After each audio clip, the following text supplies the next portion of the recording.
So we had the pleasure of watching Fantastic Beasts, The Crimes of Grindelwald. Grindelwald. Wald, yeah. It's German. At the IMAX. And wow, I must say, I think we found the sweet spot. Maybe with regards to seating. After a while, you start missing the other arm. Armchair. Well, I don't think you mentioned that it's actually love seats. Oh shit! Yes, it's Yeah. love seats. No, it's love seats. Yeah. So it's like a couch. Yeah, it's basically like a couch. So yeah, I thought it was gonna be like sitting there. It was quite comfy. We had like a leg. It was for a while. I didn't know what to do with my other hand. I was missing that armrest. It's true, and I saw PJ like moving around and sitting like it. I had my hand in my pants or so. That's true.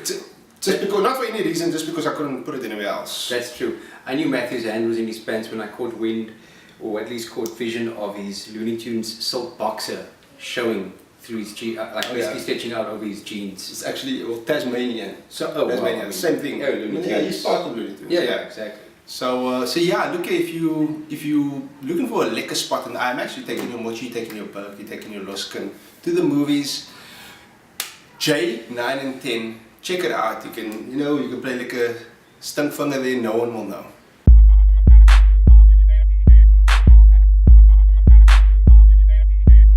Hey, I'm Matt. And I'm Peach. And welcome to that movie review. Also known as TMR. Fantastic Beasts, The Crimes of Grindelwald marks the second outing in this film series in what is definitely meant to be a trilogy, and let's hope it will remain just that. Yeah, please. I think 3 movies will be enough. Yeah. In this franchise, I mean, we don't need more. We don't need more. This is while it's in the same Potter universe, it's no Harry Potter material. This isn't to say that Fantastic Beasts, The Crimes of Grindelwald, is a shit stack. Heaven knows those ravenous Potter fans will sell their mother and maybe even their Oma for more magic and mystery.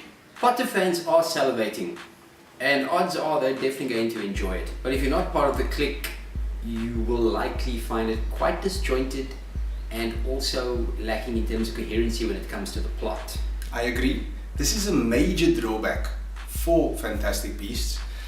It suffers from not always making complete sense when moving from one scene to the next. This could leave viewers confused and just not really know what's going on. On the plus side, the 3D is fantastic, and you can tell that serious dosh was spent in making this world come alive.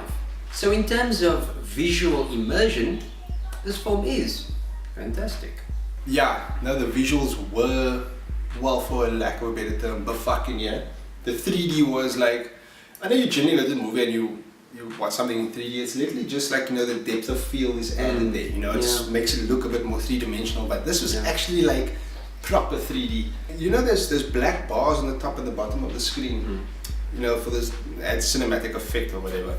The images sometimes even bled over into those sort of black bars, which is pretty cool. I didn't see that in movies really. So yeah, it was pretty just. It really is a very strong point about this film is that the immersive qualities of the 3D are top notch. I haven't seen anything this good since Avatar. I knew you were going to say that Avatar is the benchmark. Yeah, Avatar is pretty much where it's at, and then everything else is pretty much below it. But this is snapping at Avatar's heels. There's no doubt about it. Eddie Redmayne reprises his role as Newt Scamander, the socially inept lover of beasts, and this time around he's got less to do other than to fan the flames of his love for Catherine Waterston's Tina Goldstein. Johnny Depp, despite being tabloid fodder these days and garnering numerous complaints from the Potter community for his inclusion in this franchise, does a competent, human and seductive job in portraying Grindelwald.